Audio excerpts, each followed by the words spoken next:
ആകാശവാണി. നമസ്കാരം. വാർത്തകൾ വായിക്കുന്നത് ബിന്ദു വിനോദ്.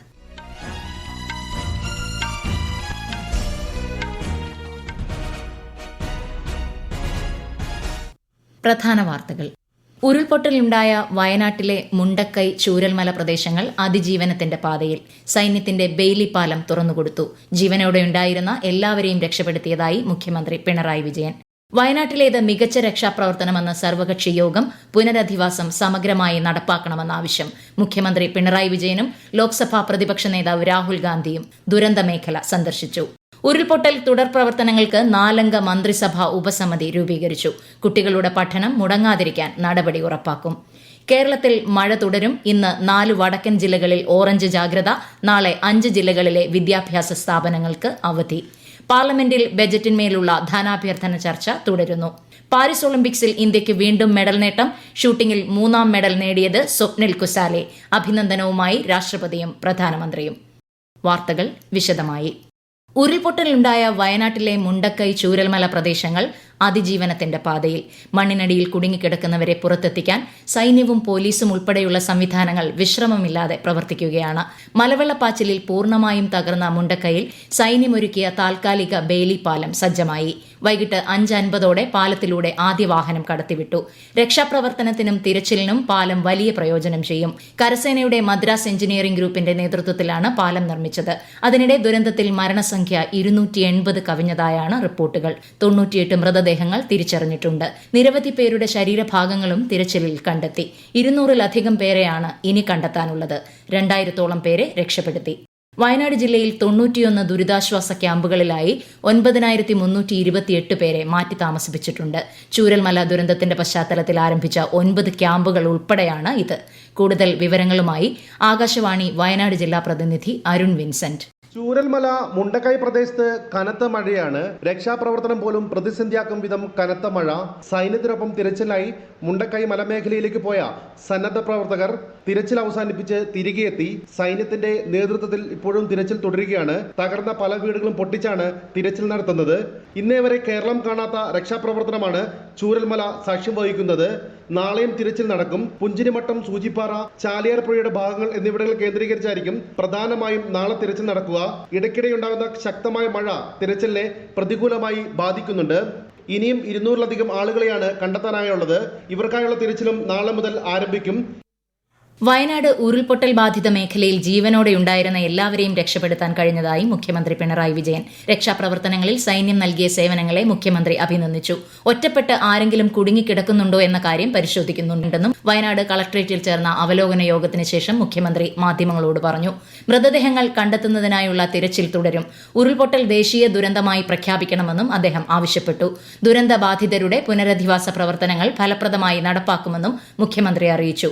പ്രവർത്തനങ്ങൾ ഏകോപിപ്പിക്കുന്നതിനായി 4-അംഗ മന്ത്രിസഭാ സമിതിയെ നിയോഗിച്ചതായും അദ്ദേഹം പറഞ്ഞു. വയനാട്ടിൽ ഉരുൾപൊട്ടലിനെ തുടർന്ന് മികച്ച രക്ഷാപ്രവർത്തനമാണ് നടന്നതെന്ന് മുഖ്യമന്ത്രിയുടെ അധ്യക്ഷതയിൽ ചേർന്ന സർവകക്ഷി യോഗം വിലയിരുത്തി.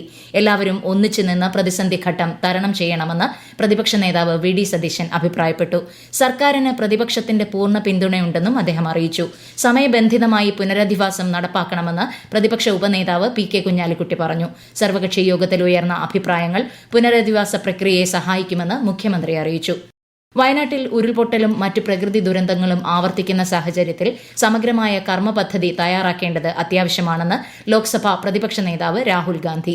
ഉരുൾപൊട്ടൽ നാശം വിതച്ച പ്രദേശവും ക്യാമ്പുകളിൽ കഴിയുന്ന ദുരിതബാധിതരെയും സന്ദർശിച്ച ശേഷമാണ് അദ്ദേഹം ഇക്കാര്യം പറഞ്ഞത്.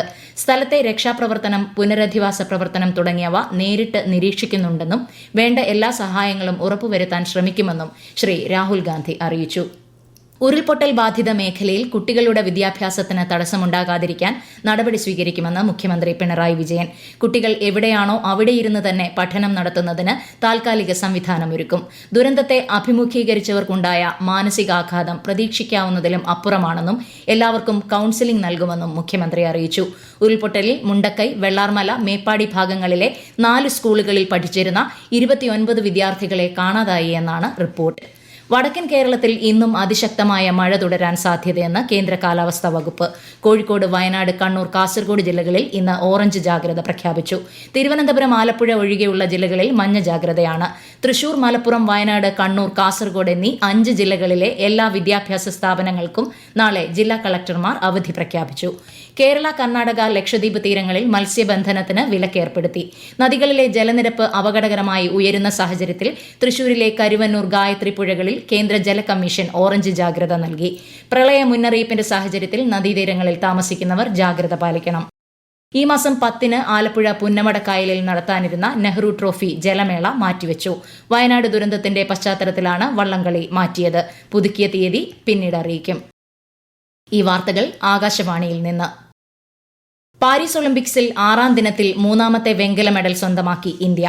ഷൂട്ടിംഗിൽ പുരുഷന്മാരുടെ 50 മീറ്റർ റൈഫിൾ 3 പൊസിഷൻസ് വിഭാഗത്തിൽ സ്വപ്നിൽ കുസാലയാണ് വെങ്കല മെഡൽ നേടിയത്. ഈ ഇനത്തിൽ ഒളിമ്പിക്സ് മെഡൽ നേടുന്ന ആദ്യ ഇന്ത്യൻ ഷൂട്ടറായി ഇതോടെ അദ്ദേഹം മാറി. പുരുഷ സിംഗിൾസ് പ്രീ ക്വാർട്ടറിൽ HS പ്രണോയെ പരാജയപ്പെടുത്തി ലക്ഷ്യ സെൻ ക്വാർട്ടറിൽ പ്രവേശിച്ചു. പുരുഷ ഹോക്കിയിൽ ഇന്ത്യ 1-2 ഗോളുകൾക്ക് ബെൽജിയത്തോട് പരാജയപ്പെട്ടു. ബാഡ്മിന്റണിൽ സ്വാതിക് സായിരാജ്, രംഗിറെഡ്ഡി, ചിരാഗ് ഷെഡ്ഡി സഖ്യം പുരുഷ ഡബിൾസ് ക്വാർട്ടർ ഫൈനലിൽ പരാജയപ്പെട്ടു. 21-13, 14-21, 16-21 എന്ന സ്കോറിന് മലേഷ്യൻ സഖ്യമാണ് പരാജയപ്പെടുത്തിയത്. ഇന്ന് നടക്കുന്ന ബാഡ്മിന്റൺ വനിതാ സിംഗിൾസ് പ്രീ ക്വാർട്ടറിൽ PV സിന്ധു ചൈനീസ് താരവുമായി ഏറ്റുമുട്ടും. പാരീസ് ഒളിമ്പിക്സിൽ പുരുഷന്മാരുടെ 50 മീറ്റർ റൈഫിൾ 3 പൊസിഷനിൽ വെങ്കലം നേടിയ സ്വപ്നിൽ കുസാലയെ അഭിനന്ദിച്ച് രാഷ്ട്രപതിയും ഉപരാഷ്ട്രപതിയും പ്രധാനമന്ത്രിയും. ഭാവിയിൽ കൂടുതൽ പുരസ്കാരങ്ങൾ നേടാൻ സ്വപ്നിൽ കുസാലയ്ക്ക് സാധിക്കട്ടെ എന്ന് രാഷ്ട്രപതി ദ്രൌപദി മുർമു സമൂഹമാധ്യമത്തിൽ കുറിച്ചു.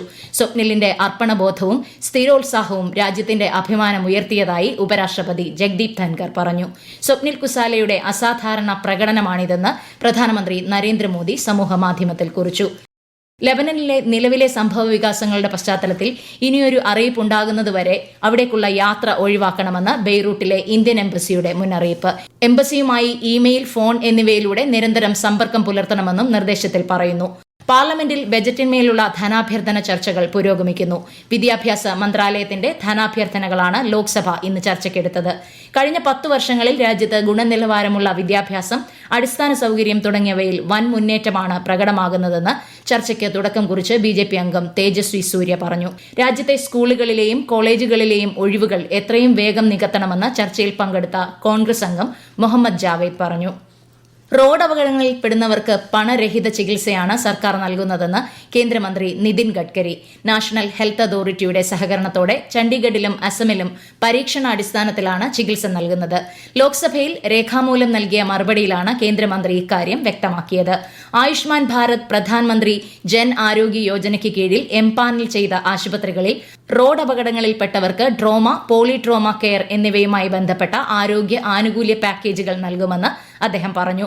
അപകടം നടന്ന തീയതി മുതൽ 7 ദിവസത്തേക്ക് പരമാവധി 1,50,000 രൂപ വരെ നൽകുമെന്നും ശ്രീ ഗഡ്കരി പറഞ്ഞു. വേൾഡ് ഇക്കണോമിക് ഫോറം പ്രസിദ്ധീകരിച്ച ട്രാവൽ ആൻഡ് ടൂറിസം ഇൻഡെക്സ് 2024 ഇന്ത്യയ്ക്ക് 39ാം സ്ഥാനം. 2022 975 ദശലക്ഷം വിദേശ വിനോദസഞ്ചാരികൾ ഇന്ത്യയിലെത്തിയെന്നും കേന്ദ്രമന്ത്രി ഗജേന്ദ്ര സിംഗ് ഷെഖാവത്ത് രാജ്യസഭയെ അറിയിച്ചു. 2022 ഏഷ്യയിലെയും പസഫിക്കിലെയും ആകെ വിനോദസഞ്ചാരികളുടെ 15.66% ഇന്ത്യയിലേക്കായിരുന്നുവെന്നും സുരക്ഷ, ആരോഗ്യം, ശുചിത്വം എന്നീ മേഖലകളിൽ ഇന്ത്യ മെച്ചപ്പെട്ട പ്രകടനമാണ് കാഴ്ചവെക്കുന്നതെന്നും കേന്ദ്രമന്ത്രി അറിയിച്ചു. രാജ്യത്തെ വിവിധ ഹൈക്കോടതികളിലായി 359 ജഡ്ജിമാരുടെ ഒഴിവുകളുള്ളതായി കേന്ദ്രമന്ത്രി അർജുൻ റാം മേഘ്വാൾ രാജ്യസഭയെ അറിയിച്ചു.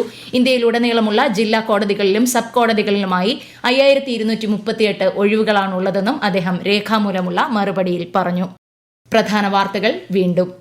ഉരുൾപൊട്ടലുണ്ടായ വയനാട്ടിലെ മുണ്ടക്കൈ, ചൂരൽമല പ്രദേശങ്ങൾ അതിജീവനത്തിന്റെ പാതയിൽ. സൈന്യത്തിന്റെ ബെയ്ലി പാലം തുറന്നുകൊടുത്തു. ജീവനോടെയുണ്ടായിരുന്ന എല്ലാവരെയും രക്ഷപ്പെടുത്തിയതായി മുഖ്യമന്ത്രി പിണറായി വിജയൻ. വയനാട്ടിലേത് മികച്ച രക്ഷാപ്രവർത്തനമെന്ന സർവകക്ഷി യോഗം. പുനരധിവാസം സമഗ്രമായി നടപ്പാക്കണമെന്നാവശ്യം മുഖ്യമന്ത്രി പിണറായി വിജയനും ലോക്സഭാ പ്രതിപക്ഷ നേതാവ് രാഹുൽ ഗാന്ധിയും ദുരന്തമേഖല സന്ദർശിച്ചു. ഉരുൾപൊട്ടൽ തുടർ പ്രവർത്തനങ്ങൾക്ക് 4-അംഗ മന്ത്രിസഭാ ഉപസമിതി രൂപീകരിച്ചു.